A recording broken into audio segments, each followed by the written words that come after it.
What's going on, everybody, and welcome back to Comic Breakdown. Today we are jumping into Dawn of DC with The Vigil issue number 1. And for those of you wondering, who is The Vigil? This is something new coming to DC Comics, being part of the Dawn of DC narrative, giving us new stories and expanding on old stories. We have only seen small glimpses of The Vigil here and there, but now we're gonna start learning exactly where these guys come from. Now it appears that the origin is from India, which is a really cool and unique idea. We don't get too many superheroes, superhero teams, even villains coming out of something like India. So I'm very excited about this. But I'm also gonna say I might mess up some of the names. If I do mess it up, please correct me down in the comments so that I can make adjustments moving forward. But I am gonna do my best to make sure I try to nail these names right. Now, this story is coming from Ram V. You guys know how much I love him as a writer. He has been out here just dominating DC Comics, whether it be Detective Comics, Swamp Thing, or anything in between. So I have very high hopes for The Vigil. The artist is Lalit Karam Sharma. I believe I said that right. If I didn't, please, like I said, just correct me. And the colorist is Rain Barreto. Now, make sure you guys have subscribed to the channel, make sure that you like this video,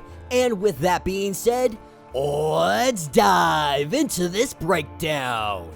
Alright gang, so as we dive into this issue, we are picking up in the Indian Ocean. What we are seeing is a group of pirates. They are currently surrounding a cargo vessel. International news has already caught wind of what is going on. These pirates have boarded the ship and they are taking it as their own. These pirates have been operating off the coast of Thailand. Authorities have yet to establish any communication, but they are expecting some kind of ransom demand will be made soon. This is what takes us to Mumbai. We have an elder gentleman and a young woman that are meeting up together. This elder gentleman, he is letting it be known that he is retiring, that he is leaving this game. And this young woman, he has recommended her to take over his gig, saying that she is one of the best field agents that he ever trained. He lets her know that the contact briefing is in a file underneath the bench that they are sitting on, that he spent the better part of a year getting them operational. Her job is to be a liaison and report back to Mr. Lightless. As he gets up and goes to leave, we learn that his name is Rathi, and he plans to just disappear. He wants to go somewhere, enjoy his retirement, and hopefully somebody doesn't try to kill him.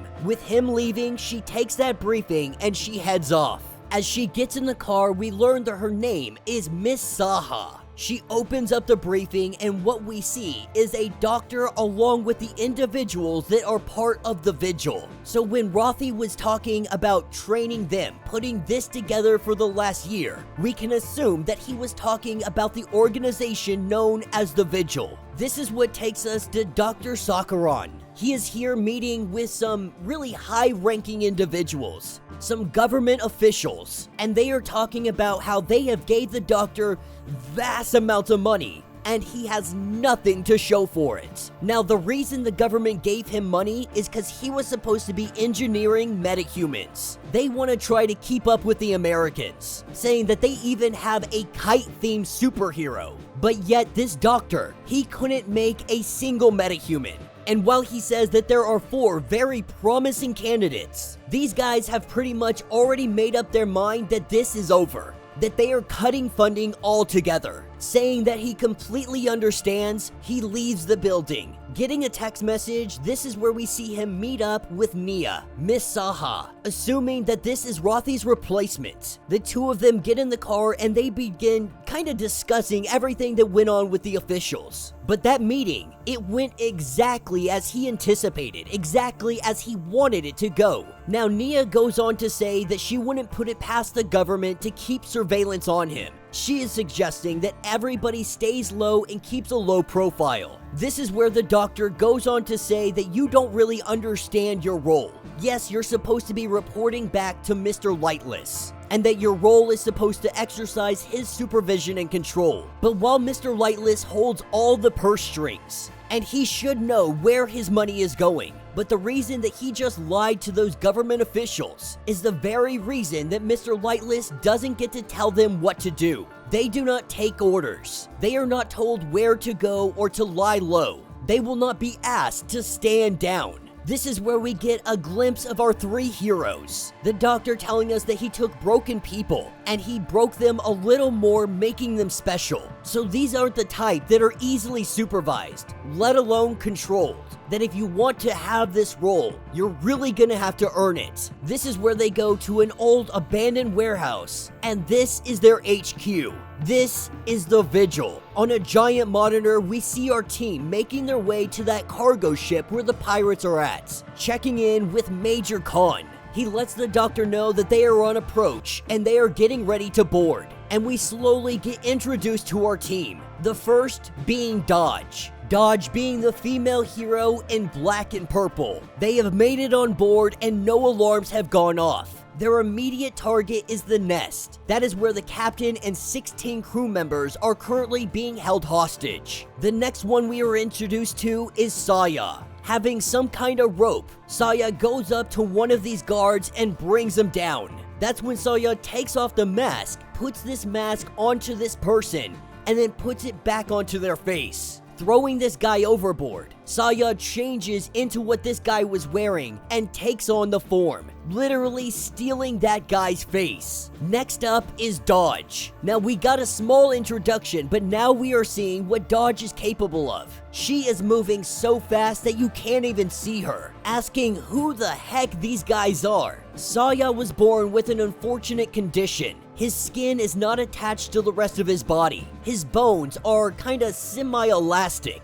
Dodge has an extraordinary amount of fast twitch muscle fiber in her body, reinforcing her skeletal structure to let her body deal with the strain. The reason you can't see her, that is because she moves faster than a camera can record. Now Nia is wondering, why all of this for a rescue mission? But the doctor lets us know that this is more than a rescue mission. Now the rescuing the hostages, that is an added bonus. But they are here for another reason. As they make their way up to the bridge, we see Dodge coming into the room, believing that all the hostages might be taken down. This is when Saya reveals that it is actually him, taking on the form of one of the pirates. They quickly put down every pirate in this room. Without prejudice, they get a bullet in their heads. You see, this rescue is just a diversion. The survival of the crew, that is a matter of convenience. They make their way down into the cargo. No one asked why the ship was taken.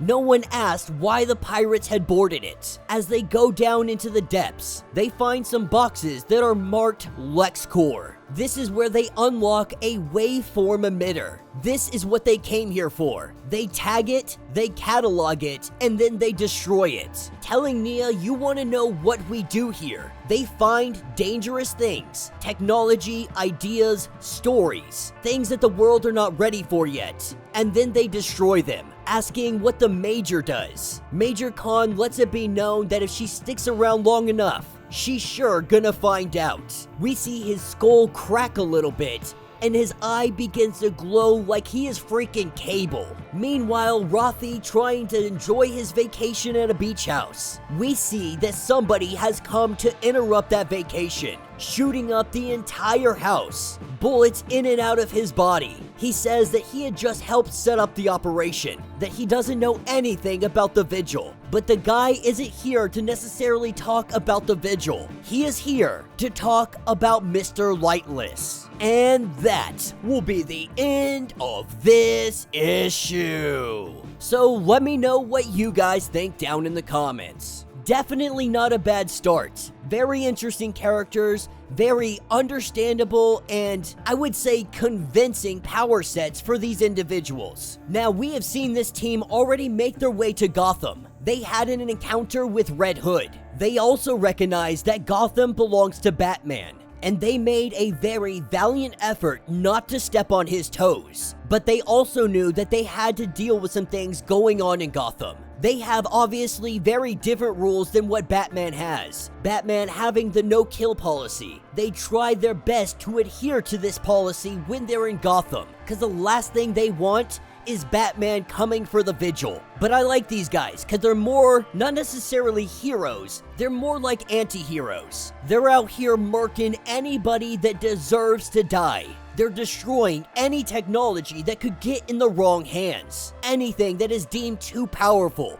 too strong, that can be weaponized against mass populaces. So it's going to be interesting as we learn more about the team, more about their origins. We still have yet to learn about the other member. I can't remember his name off the top of my head, but I know that one of them is just a super geek, even surpassing Oracle's abilities. So I am very excited for them to make their way to America, to get into Gotham and see how they operate with the Bat family. But Rom V has not disappointed yet, and this is definitely not a disappointing issue. I am very excited to see where it goes, but let me know what you guys think. Let me know your thoughts, let me know your theories. If you would like to get completely caught up on everything going on with this series, be sure to check out the link in my description as well as the top of this video. It will get you caught up on everything that has gone on with the Vigil thus far. If you would like to support the channel, you can always do so by joining the channel membership. Much like Patreon, having multiple different tiers, from $1 to $50,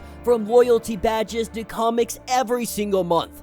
Not only does this help out the channel tremendously, you are getting tons of perks in the process. If you are unable to do that, do me a favor, subscribe to the channel, like this video, hit that notification bell, and with that being said, until the next breakdown.